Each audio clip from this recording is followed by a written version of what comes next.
Bonjour, bienvenue dans Mobility TV. Aujourd'hui, on va parler du cockpit du futur. Et oui, parce que vous aviez l'habitude de conduire votre voiture, de changer les vitesses ou pas, maintenant avec la boîte automatique qui commence à prendre beaucoup d'ampleur. Ce n'est pas le sujet aujourd'hui. On parle du cockpit où vous allez pouvoir soit vous retourner ainsi et parler peut-être à l'Assemblée qui est juste derrière, soit vous allez pouvoir lire votre journal, enfin en tout cas voilà. C'est évidemment un développement de la voiture autonome et on en parle avec pratiquement que des ingénieurs, messieurs du SIA, de l'ASIA, la Société des ingénieurs de l'automobile. Bonjour Hervé Gros. Bonjour. Bonjour Philippe Aumont, merci d'être avec nous. Christophe Auffrère, bonjour. Bonjour. Vous êtes le directeur innovation de Forcia.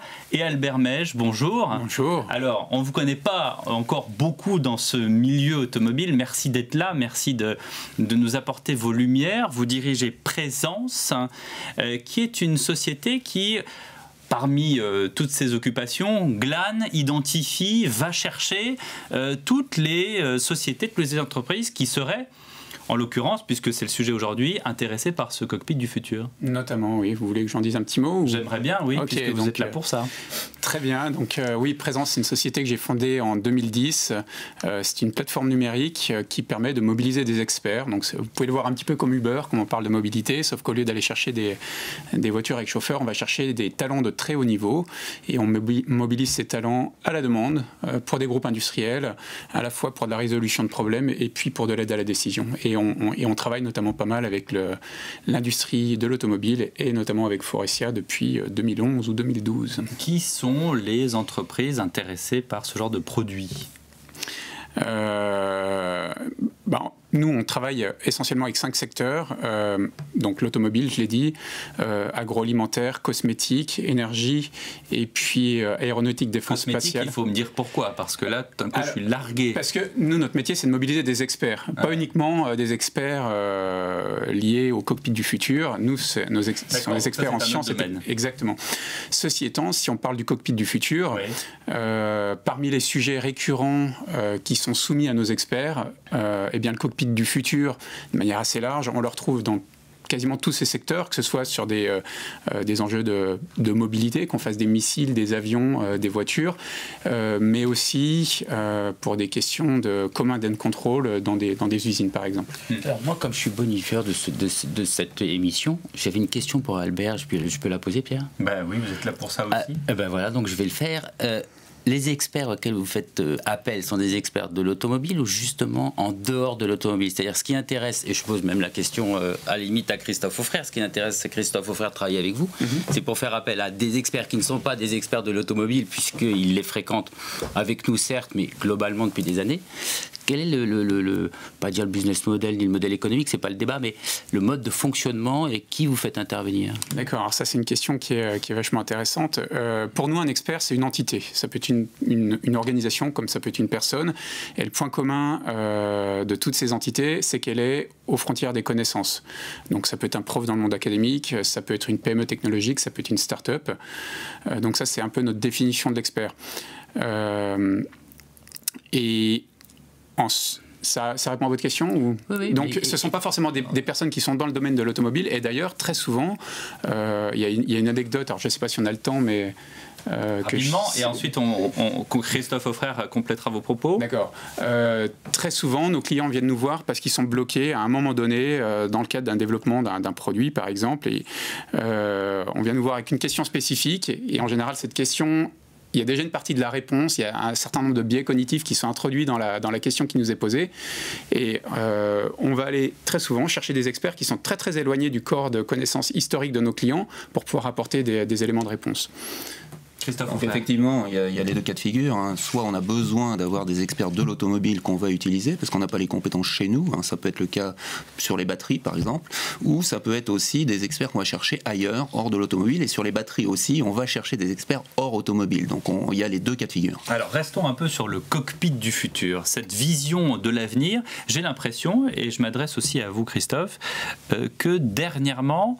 On en parle moins de cette voiture autonome. Alors évidemment, l'actualité est extrêmement chargée.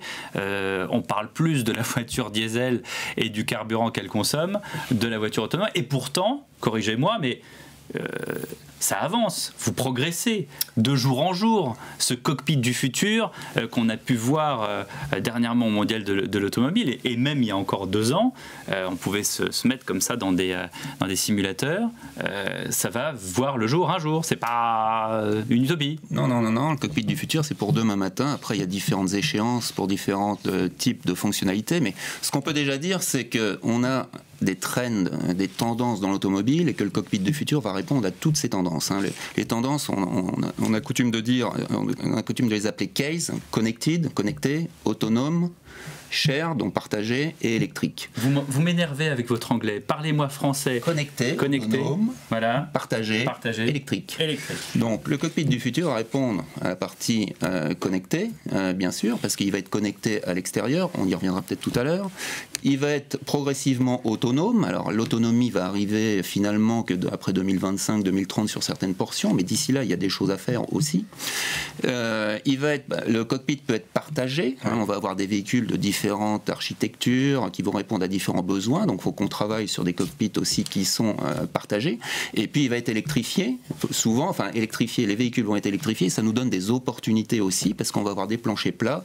Le groupe motopropulseur va prendre moins de place, donc on aura plus de place dans le cockpit pour y répondre. On n'est plus du tout dans la voiture d'aujourd'hui. Voilà, alors progressivement, tout ça va se mettre en place. Donc on a différents niveaux. Au départ, on pensait travailler sur un cockpit du futur que pour le véhicule autonome, et c'est ça qui nous a permis de lancer cela. Mais rapidement, on s'est aperçu que plein de fonctionnalités qu'on pouvait avoir étaient déjà applicables aujourd'hui, soit pour le conducteur, soit pour le passager. Par exemple, on développe un système qui s'appelle Immersive Sound, donc on est un son immersif à l'intérieur du véhicule, et ça, on peut d'ores et déjà l'utiliser. Ou le management thermique qui va être différent demain d'aujourd'hui, on peut déjà l'utiliser sur des véhicules qui ne sont pas autonomes. Mais bien sûr, quand ils seront autonomes, ça posera d'autres questions. Vous avez parlé tout à l'heure de retourner un siège. Effectivement, oui, le management thermique... Parce que je vais enfin pouvoir discuter avec mes enfants au lieu de faire 700 km d'un coup. Mais le management thermique, quand vous aurez le siège retourné, effectivement, les aérateurs qui sont devant, ils vont devoir distribuer l'air différemment d'aujourd'hui. Ah, mais ça, c'est leur problème. Et c'est le problème aussi des ingénieurs.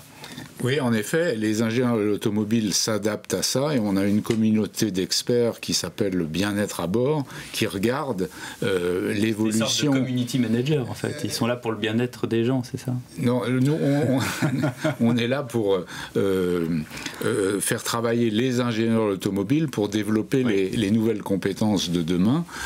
Christophe a parlé des véhicules CASE, pour pas prendre de termes anglais. Ou de baffe, puisque voilà, je vais encore vous... Et donc, pour ça, il y a différentes dimensions du confort à bord, de l'acoustique à bord, des performances dynamiques du véhicule et de l'interface entre l'occupant et le véhicule qui vont changer, parce que de nouveaux cas d'usage vont apparaître. Si le véhicule il est partiellement autonome ou partiellement ou totalement connecté, on va essayer de faire autre chose que conduire, on va se reposer, on va peut-être travailler, on va discuter. Et donc ça induit des cas d'usage qui demandent des compétences différentes pour... À quelle échéance on va avoir les tout premiers cockpits du futur ? Ça va dépendre de ce qu'on appelle le cockpit du futur. Il y aura des réponses pour chaque type de véhicule. Dans 2 ans, dans 3 ans. Dans 2 ans, on aura déjà des choses qui vont arriver. Oui. Mais quel genre? Dans 2 ans, sur le management thermique, par exemple, de l'habitacle, pour baisser les consommations. Le quoi? Le management thermique de l'habitacle. Ça veut dire quoi en français? Ça veut dire faire... Pierre, avec des amis. Moi, pardonnez-moi, je pose des questions candides. Faire en sorte qu'au niveau de l'expérience d'utilisateur, on soit bien, même mieux qu'aujourd'hui, et qu'on consomme moins d'électricité ou moins de carburant. Donc déjà, ça veut dire dans 2 ans, on aura quelque chose de plus efficient, de plus ergonomique, mais pas forcément un volant qui se rétracte. Mais Pierre, pas forcément ça. Puisque nos amis parlent de dire que c'est connecté, autonome, électrique et partagé, on pourrait juste peut-être serrer notre problème aujourd'hui en disant c'est quoi le cockpit du futur sur la partie partagée ou sur la partie autonome, qu'est-ce que ça peut signifier, parce que c'est ça aussi qui va dicter les évolutions de nos technologies globalement. Enfin je sais pas Christophe ou Philippe sur c'est quoi, quel croisement de filières ça demande compte tenu de l'autonomie, compte tenu du partage, les impacts des matériaux, parce que c'est pas, et c'est là où encore moins qu'avant on peut vivre, faut surtout pas vivre en silo. C'est une vraie révolution dans notre propre propre filière aussi, et avec vous aussi. Ouais. Ça part effectivement, comme disait Philippe, du use case, de l'expérience utilisateur. Je traduis. Merci. Donc effectivement, on va avoir demain différentes expériences utilisateurs, et la première chose, ça va être déjà d'identifier les occupants dans le véhicule. Donc ça, on va savoir le faire très rapidement, dans 1 an ou 2 ans, on pourrait être en série sur des choses comme ça, où on va détecter qui est l'occupant. Donc peut-être demain, on n'aura plus de clé de contact pour rentrer dans sa voiture, on va détecter l'occupant. Quand il va rentrer l'occupant dans le véhicule, on va l'identifier, on va savoir s'il est stressé ou pas. Et on va avoir déjà des modes de réparation de son stress. Ça joue sur la sécurité aussi. Et ça joue sur sa sécurité, etc. Alors, on voit bien que ça peut être nécessaire aujourd'hui dans les applications quotidiennes, mais ce sera d'autant plus important demain quand le véhicule sera autonome et quand on voudra reprendre le volant, quand on passera d'une solution, d'une activité où on faisait autre chose que de conduire vers une activité de conduite. Donc on aura besoin de savoir dans quel état est l'occupant. Alors, ce qu'on essaye de travailler, c'est ce qu'on a appelé le bien-être à bord. C'est toute la dimension sensorielle des occupants à l'intérieur d'un véhicule. Donc on va au-delà de la façon de regarder traditionnellement les performances d'une fonction comme du chauffage ou de la climatisation ou de la radio ou de je ne sais quoi, sur la performance globale du ressenti par l'utilisateur. Et c'est là où le travail des ingénieurs s'élargit énormément par rapport à ce qu'on faisait avant, puisqu'on introduit des dimensions psychologiques, des éléments perçus. Et donc c'est tout ce qu'on appelle l'ingénierie sensorielle qui permet de regarder les problématiques par rapport à l'occupant et à quel est son ressenti, et on va essayer de retraduire ça pour les différents cas d'usage du véhicule partiellement autonome. On sera dans un bouchon, on sera sur une autoroute à vitesse régulière, on sera en train de se garer, donc c'est des cas d'usage complètement différents. Albert Mège, justement, on parlait d'expérience utilisateur, sur les demandes de vos clients, de vos partenaires, il y a toute cette série d'éléments. Oui, effectivement, vous me posiez tout à l'heure la question de est-ce qu'on va chercher de l'expertise en dehors du cœur de connaissances historiques de l'entreprise, mais on y est exactement, parce que quand on parle de cockpit du futur, quand on parle d'interaction machine, il y a la dimension technologique, certes, la machine, mais il y a également la dimension, comme Philippe vient de rappeler, humaine, et puis il y a l'environnement. Et les entreprises dans l'automobile étaient historiquement très fortes sur la dimension machine. En revanche, la dimension environnement et humaine, ça, c'est des choses qui sont relativement nouvelles, qui bougent relativement vite. Et donc ça, c'est un des défis majeurs, je pense, et je parle sous le contrôle de Philippe et Christophe notamment, un des défis majeurs pour les entreprises de l'automobile de monter très vite en compétence sur ces sujets-là. Oui, c'est ça. Alors, peut-être que les termes sont un peu faussement savants, mais quand Philippe Aumont parle d'ingénierie sensorielle, auquel on rajoute la réflexion qu'on a sur la forte évolution du design, dans lequel on part vers le design expérience, si vous mixez le design expérience et l'ingénierie sensorielle, on arrive à ces débats sur le cockpit du futur. Ça me fait penser que vous devriez faire une émission sur le design expérience. C'est assez passionnant. Mais, pardon Christophe ? Non mais oui, je vais aller dans ton sens. Bon, nous, justement, pour travailler dans ce sens-là, on développe ce qu'on appelle une plateforme d'intelligence du cockpit. Donc, parce que dans le cockpit, on va avoir des capteurs un peu partout, et puis on va définir effectivement des expériences utilisateurs, et donc tout ce système-là va devoir commander tout un tas de choses, tout un tas de nouvelles fonctions dans le véhicule. Donc on parlait du thermique tout à l'heure, donc ça va permettre de faire ça, d'individualiser aussi le thermique, mais c'est aussi la sécurité, comment faire du pré-crash quand on dort, ou à garantir qu'on est en sécurité quand on dort. Donc tous ces capteurs-là vont savoir exactement dans quelle position on est, ce que l'on fait et ce que l'on veut aussi faire, et en fonction de ça, la voiture va s'adapter, le cockpit va s'adapter à tout événement extérieur ou l'événement qu'on aura décidé de faire. Vous m'avez fait peur pendant un quart de seconde, c'est quoi le pré-crash quand on dort ? Un des problèmes sur lesquels on travaille, et on va trouver des solutions, c'est effectivement si on veut dormir demain dans un véhicule autonome ou pas, parce qu'on pourrait dormir aujourd'hui, on sait qu'il y a des positions où on n'est pas complètement en sécurité. Donc il faut arriver à gérer ça et à faire en sorte qu'on le soit. Donc il peut y avoir, ça existe des fois aujourd'hui, des systèmes où on vient régler en cas de crash, c'est-à-dire qu'on va détecter détecter qu'il y a un crash et on a quelques millisecondes pour modifier la position du siège, par exemple, ou préparer un autre élément qui va venir retenir l'occupant, par exemple. Donc ça s'appelle du pré-crash. Extrêmement intéressant. Et ce qui est intéressant dans cette évolution, dans un monde où tout se numérise, ce qui est intéressant, c'est que le sensoriel, c'est un peu un retour du physique, parce que c'est qu'est-ce qu'on ressent vraiment, qu'est-ce qu'on touche, qu'est-ce qu'on sent, qu'est-ce qu'on voit, qui va bien au-delà de l'interface avec un écran ou l'interface avec une série de boutons. C'est la perception par tous les sens de l'occupant dans le véhicule qu'on prend en compte pour générer cette notion de bien-être ou de bonnaise à l'intérieur du véhicule. Et c'est ça qui change aujourd'hui et qui induit de nouvelles méthodes de développement, de nouvelles compétences et de nouveaux produits à l'arrivée. Ça, c'est très important, le terme de compétences, parce qu'on a parlé tout à l'heure, en parlant avec Albert, des compétences que vous pouvez apporter aujourd'hui à Faurecia ou à l'ensemble de l'industrie de la filière automobile. Mais on doit aussi travailler demain, après-demain, dans 5 ans ou dans 10 ans. C'est-à-dire que, évidemment, il y a des croisements de filières, des compétences qu'on n'a pas du tout dans l'automobile ou qui peut-être n'existent même pas encore ailleurs et qu'il faut d'ores et déjà imaginer pour préparer l'avenir pour la gestion, le déploiement du cockpit du futur, comme sur l'ensemble des cases, même si Pierre n'aime pas l'expression. Et là, on a un vrai travail tous ensemble. C'est en France plus particulièrement, c'est comment faire en sorte de préparer les jeunes générations et même aujourd'hui, Christophe, les ingénieurs qui travaillent aujourd'hui pour être très opérationnels et développer de nouvelles technologies de demain matin, dans 2 ans ou dans 3 ans, avec le nouveau cockpit du futur. Voilà, et les différents niveaux. On n'en a pas parlé, mais on va avoir beaucoup d'intelligence artificielle dans le cockpit aussi. Donc ça, c'est des compétences qui n'existent pas. C'est le retour de HAL dans l'Odyssée de l'espace de Kubrick. Voilà. Donc, et on parle beaucoup des compétences techniques là, et des ingénieurs, mais comme ça a été rappelé plusieurs fois là, au cours de cette table ronde, on va de plus en plus vers un développement produit qui est complètement centré sur l'utilisateur. Et ça fait appel à des nouvelles façons de développer. On part du design, on part de l'expérience utilisateur plutôt que de partir de la techno.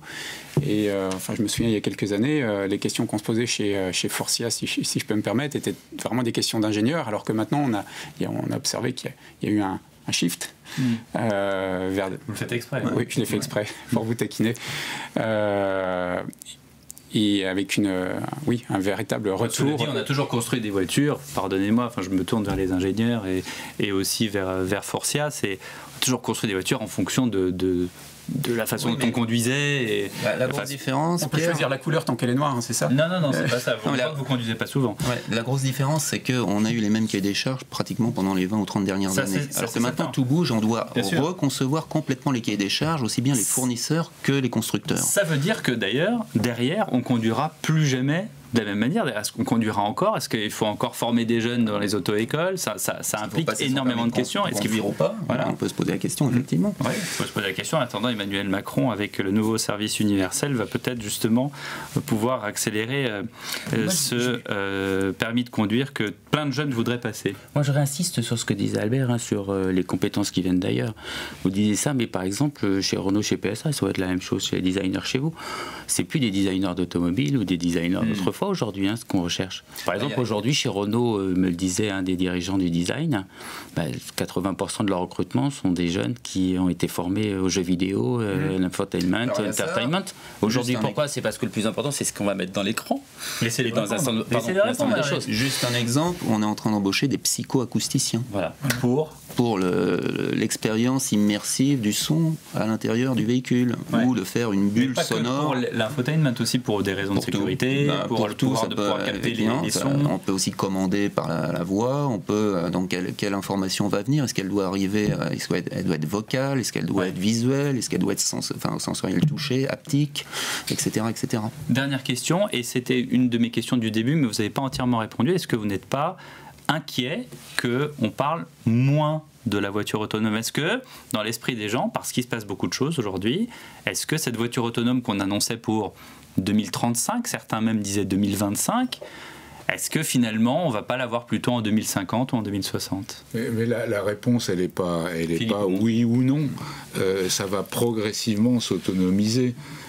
aujourd'hui... Progressivement est assez relatif, pour ne pas dire vague. Mais vous avez des fonctions... Pour un ingénieur, vous me décevez.